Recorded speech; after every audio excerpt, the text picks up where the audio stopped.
If you're a die-hard Browns fan and love breaking down the game like we do, hit that subscribe button and turn on the bell so you never miss a blitz. Kenny Pickett's journey to establish himself as the Cleveland Browns starting quarterback has hit an unexpected speed bump, but his determination remains unshaken. The former Steelers signal caller, now battling for a starting role in Cleveland, is currently sidelined with a hamstring injury, a frustrating obstacle in what was shaping up to be a strong preseason for him. Yet despite being limited in practice, Pickett is doing his best to find the silver lining in the situation. He knows that the quarterback battle doesn't wait for anyone, and every rep missed on the field can have an impact on his standing in the depth chart. Still, he's using the downtime to sharpen his pocket presence, something that's often overlooked in quarterbacks known for their mobility. Pickett's been praised in the past for his ability to extend plays with his legs, but now he's embracing the challenge of evolving into a more refined, in-pocket passer, even if it wasn't entirely by choice. Speaking to the media this week, Pickett didn't sugarcoat the reality of his situation. "If you're not out there, I think it's a setback," he said candidly. And he's absolutely right. Training camp is all about competition. The daily grind, the reps, the chemistry with receivers, and proving to the coaching staff that you belong under center when week one rolls around. Missing practice reps can easily shift momentum in someone else's favor, especially in a crowded quarterback room. Pickett knows this. That's why he's pushing himself to recover quickly. But he's also trying to be smart, understanding that rushing back too soon could lead to a more severe or lingering issue that could cost him even more time. He admitted it's a tough balance to strike, especially when you're as hungry as he is, to prove yourself and earn the starting job. This injury is a test, not just physically, but mentally and emotionally. One thing that's become clear through all of this is Pickett's mindset. He's not sulking, he's not pointing fingers or making excuses. Instead, he's channeling his frustration into focus. "Yeah, 100% it is," he said, when asked if the injury was a setback. "I'm trying to get back out there, as fast as possible." Pickett's tone during interviews has consistently reflected a maturity and drive that should not be underestimated. He's treating this as a learning moment, one that will ultimately make him better, both as a player and as a competitor. His acknowledgement that this is his first soft tissue injury also adds perspective. For a player who prides himself on conditioning and durability, this has been uncharted territory. That makes the frustration real and understandable, but also reinforces the importance of his approach, staying mentally locked in while physically healing. The Browns' quarterback competition is heating up, and Pickett's absence leaves a clear opportunity for others to seize the spotlight. With Shedeur Sanders currently dealing with a sore arm, it's veteran Joe Flacco and rookie Dylan Gabriel who are getting the lion's share of the reps at training camp. Flacco brings a mountain of experience, a Super Bowl MVP resume, and the calm presence that coaches love in a veteran.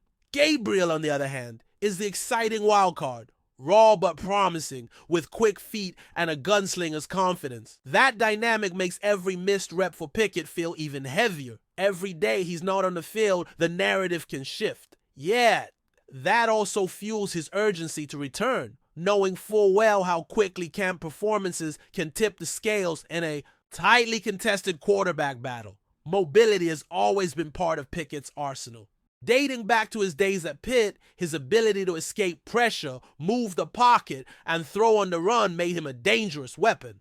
That part of his game translated well into the NFL, where improvisation often separates good quarterbacks from great ones. However, this injury is forcing Pickett to pause and recalibrate. He now has a chance, albeit not by choice, to double down on pocket fundamentals. Footwork, timing, progressions, and accuracy from a stationary stance. In a way, it's an opportunity to round out his game, because while scrambling quarterbacks can thrive, NFL defenses eventually catch up. The great ones, Brady, Breeze, Manning, made their legacy from within the pocket. If Pickett can add that layer to his game, this setback might actually become the breakthrough moment of his career. The coaching staff, led by Kevin Stefanski, is likely watching Pickett's approach to this challenge just as closely as his on-field performances. How a player responds to adversity often tells you more about his leadership than any highlight throw in camp. And from all indications, Pickett is passing that test. His comments reflect not just determination, but also a strategic mindset, using this time to study, refine mechanics, and maintain a leadership presence even without being on the field.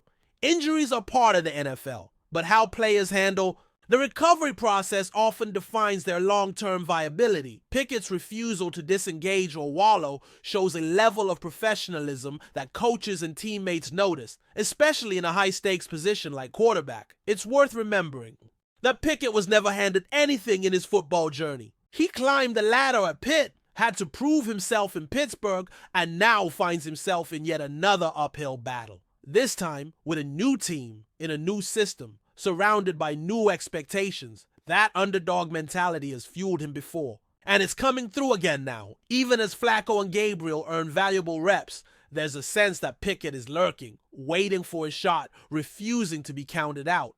That kind of resilience doesn't show up on a stat sheet, but it can be the deciding factor in a quarterback battle that's as much about mental toughness as it is about arm strength or playbook knowledge. There's also an emotional layer to this storyline.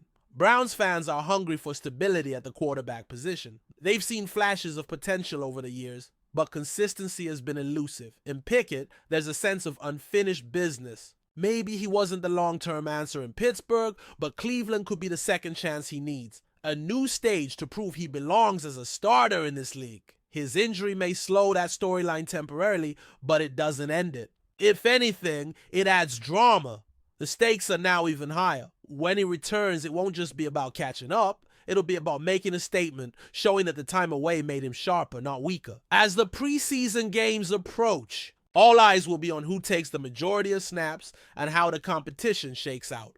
If Pickett can get back soon and perform well, the injury may fade into the background, but timing is everything in football. Every week matters. If Flacco builds momentum or Gabriel impresses, it could be harder for Pickett to climb back into the lead.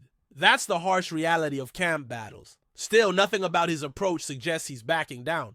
On the contrary, his words and attitude show he's preparing for a return that doesn't just reinsert him into the race, but possibly puts him ahead. That belief, that quiet fire, could end up making all the difference. In the end, this chapter. In Kenny Pickett's story might not be the one he would have written, but it could be the one that defines him. Dealing with his first soft tissue injury, navigating the frustration of missed reps, and watching others take his snaps while he rehabs, it's a mental crucible. But in that fire, Pickett's forging something deeper. He's gaining patience, perspective, and maybe even a new edge to his game.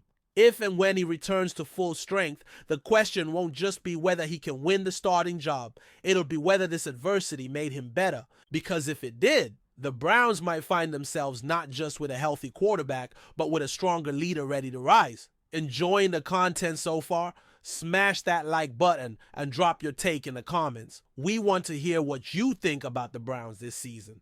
It's the kind of headline that sends shockwaves not just through Cleveland, but across the entire NFL landscape. In a league already teetering on the edge of chaos with trade rumors, contract holdouts, and constant quarterback drama, the whispers coming out of the Browns camp feel like a grenade just rolled into the locker room. Two of the team's most talked about starters, quarterback Shedeur Sanders and dynamic running back Dillon Gabriel, are reportedly under suspension due to violations related to the league's strict anti-doping policy. While the official word has yet to be confirmed by the Browns organization or the NFL itself, insiders close to the situation have hinted that both players failed routine drug tests conducted during the team's recent off-season training program. This isn't just about missing a few games. If the reports are true, it could derail the entire momentum the Browns were hoping to build heading into the 2025 season. It's one thing for a fringe player to get caught in a doping scandal, but when two of your foundational pieces, especially a quarterback with as much fanfare and lineage as Shedeur, are involved, it becomes a full-blown crisis before a single down is even played. What makes this developing story even more volatile is the pedigree of the players involved. Shedeur Sanders isn't just another NFL quarterback. He's the son of Deion Sanders, a living legend of both the NFL and college football. From the moment Shedeur announced he'd be entering the draft, every step of his journey has been meticulously watched by media and fans alike. Expectations were sky high, not just because of his name, but because of what he showed in college, the poise, the accuracy, the leadership. His arrival in Cleveland was met with cautious optimism, especially after the Browns finally started showing signs of life offensively. Meanwhile, Dillon Gabriel brought a different kind of energy to the team. His college career was a roller coaster of highlight reel plays and gutty performances, and many believed that in Cleveland's offense, he could finally blossom into a true star. These weren't just pieces, they were the core. So for both of them to now be linked in a doping situation is almost too dramatic to believe. But that's the thing about the NFL. The truth has a habit of being stranger than fiction. Sources close to the Browns have reported that internal meetings have already taken place between head coach Kevin Stefanski, the front office, and team legal advisors. While no public statements have been released, one anonymous staff member described the mood in Berea as tense and uncertain. Apparently, both players were informed of the failed test results late last week, and since then, the team has been scrambling to contain the narrative. What's particularly unusual, though, is that both suspensions, again if confirmed, stem from different substances. That raises even more questions. Was this a case of negligence? Were supplements involved? Or was it something more intentional? The NFL's drug testing protocols are notoriously thorough, and players are briefed constantly about what they can and cannot put into their bodies. For two high-profile players to be caught simultaneously, it defies logic, unless there's a deeper issue at play here. Maybe it's about pressure. Maybe the weight of expectations drove them to seek a competitive edge, or maybe, and this is the part that fans are whispering about, they're being made examples of scapegoats in a bigger league crackdown that hasn't yet gone public. The fan base is understandably in turmoil. Browns fans are no strangers to disappointment, but this feels like a betrayal of a different kind. Social media has erupted with hashtags like Schultz Free Shedeur and Schultz Gabrielgate trending on X, formerly Twitter, just hours after the rumors began circulating. Some fans are demanding transparency from the organization, while others are already calling for the team to release both players, arguing that integrity matters more than talent. Of course, in a city that has endured decades of football misery, hope is a fragile thing. And just when it seemed like the Browns were building something sustainable, a young offense with swagger, a defense that could finally hold its own, this storm hits. Conspiracy theories are already swirling. Some fans believe rival teams or agents may have leaked the story to sabotage Cleveland's rise. Others are convinced the players were set up victims of outdated testing methods or false positives. One thing's for sure. The trust between the team and its loyal supporters is hanging by a thread, and unless there's clarity soon, that thread might snap. In the absence of official comments, the rumor mill has gone into overdrive. Several former players and analysts have chimed in on sports talk shows, adding their 2 cents. One retired linebacker speculated that such simultaneous infractions suggest a culture issue within the Browns locker room.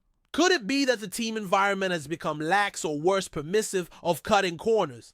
Others argue the opposite, that this could be an isolated, unfortunate coincidence and that we shouldn't rush to judgment. Still, even the mere association with a doping scandal can stain reputations. For Shedeur, who's been positioned as the future of the franchise, and Dillon, whose explosiveness was supposed to be the missing piece in the offense, the implications are staggering. They could face multi-game suspensions, league-mandated rehab, or educational programs, and in the worst-case scenario, loss of endorsements and permanent damage to their brands. And for a young locker room trying to gel, this kind of distraction could fracture team chemistry before the season even begins. Interestingly, some league insiders believe this situation might be tied to a broader crackdown that's been brewing quietly within the NFL for months. There have been whispers of enhanced drug testing protocols, increased random checks, and even behind-the-scenes pressure from league sponsors demanding cleaner, controversy-free narratives. If that's true, then Shedeur and Dillon may just be the first high-profile names caught in a wider net. That doesn't necessarily absolve them of responsibility, but it would paint their alleged violations in a slightly different light. Were they simply unlucky? Were the thresholds adjusted without sufficient warning? were certain supplements previously cleared are suddenly added to the bandy list? These are all questions that deserve answers, but until someone from the league office speaks up, we're left to connect the dots ourselves. What's undeniable is that the timing is horrible. Just weeks away from the preseason, the Browns were supposed to be finalizing their game plan, not holding damage control meetings behind closed doors. There's also a growing concern among other players in the locker room, multiple unnamed. Sources have indicated that morale has taken a hit since the news broke internally. Younger players are reportedly confused and nervous, wondering if they too could be unknowingly violating some obscure part of the NFL's ever-changing list of banned substances. Veterans are frustrated, feeling like the team's hard-earned momentum could now be wasted if the league decides to make an example of their two offensive stars. And while Stefanski is known for keeping a cool head under pressure, even he must be wondering how to pivot the team's strategy if Shedeur is unavailable for an extended stretch. Will they turn to a veteran backup? Will they make a desperate trade? And what about the running game? Does the team have enough depth behind Gabriel to survive a potential suspension? These aren't just hypothetical questions anymore. They're very real, very immediate challenges that could shape the entire trajectory of the Browns' 2025 campaign. Shedeur Sanders has yet to make any public statement, which in itself is telling. Normally outspoken and active on social media, he's gone completely silent since the news broke. Dylan Gabriel has also avoided the spotlight, declining interview requests and reportedly staying away from team facilities while the situation unfolds. Their silence is being interpreted in 1,000 different ways. Some believe they're simply following legal advice and waiting for their appeals to be heard. Others think the lack of denial implies guilt. Still others are hoping that the players are preparing bombshell statements to clear their names and expose flaws in the league's testing process. Until they speak, the speculation will only grow louder, and in today's media environment where perception often becomes reality, the longer they stay quiet, the harder it becomes to control the narrative. Their careers, especially Shedeur's, which is still in its infancy, could hinge on how they handle the next few days. If the suspensions are upheld, the long-term implications for the Browns could be catastrophic. This was supposed to be the year they took the next step. Not just competing for a playoff spot, but challenging for the AFC North crown. With Shedeur at the helm and Gabriel in the backfield, the offense was finally looking explosive enough to keep pace with the league's elite. Take them both out of the equation, and that vision collapses instantly. Sponsors could pull back ticket sales, could slump, and confidence in the front office's decision-making could erode. Worse still, it could trigger a domino effect. Locker, room unrest, coaching staff shakeups, even front office changes if ownership decides someone has to take the fall.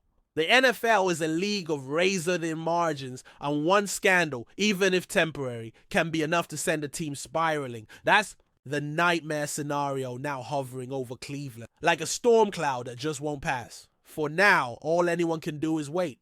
Wait for statements, for test confirmations, for league decisions. But the damage may already be done. Even if both players are eventually cleared or their suspensions are reduced, the seed of doubt has been planted. Fans, teammates, and the broader football world will remember this moment. Every touchdown Shedeur throws will be scrutinized. Every big play by Gabriel will carry a "yeah, but" disclaimer. The shadow of a doping scandal lingers long after the headlines fade. And yet this could also be a moment of redemption. If the players are innocent, if they were wronged or misinformed, and they come out with proof and poise, they could flip the narrative entirely. Until then, though, the Browns and their fans are stuck in limbo. A team with so much promise now finds itself back in familiar territory, surrounded by doubt whispers and the all too familiar sting of what could have been.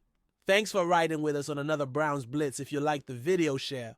And with a fellow fan, hit subscribe and ring that bell, so you're always part of the Dawg Pound conversation. Go Browns!